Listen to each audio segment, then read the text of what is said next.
Rival opponents of Syrian President Bashar al-Assad battle for control of parts of Aleppo. The main rebel coalition fights to reverse gains by extremist militia allied with al-Qaeda. In Paris, foreign ministers discussed those developments as they work to strengthen Syria's more moderate opposition ahead of peace talks planned in Geneva this month. French Foreign Minister Laurent Fabius. Cette réunion a été positive. Il importe maintenant. The international community must gather around a single conviction that there is no other solution for the Syrian tragedy than a political solution, and there is no possibility to achieve one if the Geneva talks do not take place.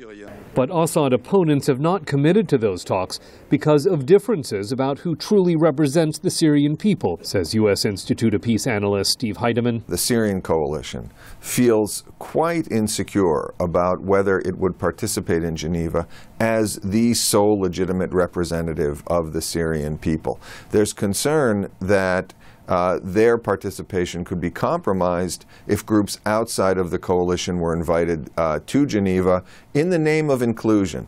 And that's putting pressure on the so-called Friends of Syria, mostly Western and Gulf Arab governments that back Syria's opposition.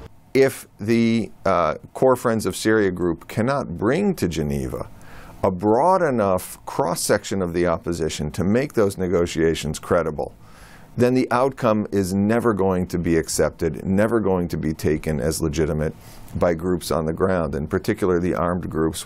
The head of Syria's main civilian opposition, Ahmed al-Jarba, met with foreign ministers in Paris Sunday and said Syrians are united behind removing their president.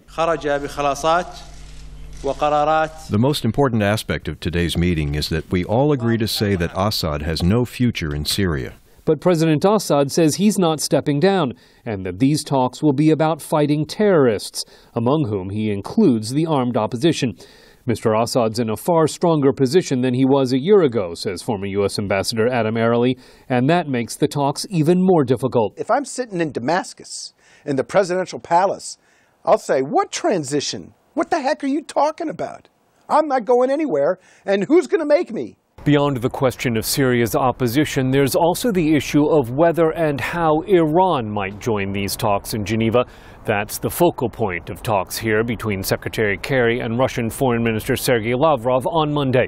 Scott Stearns, VOA News, Paris.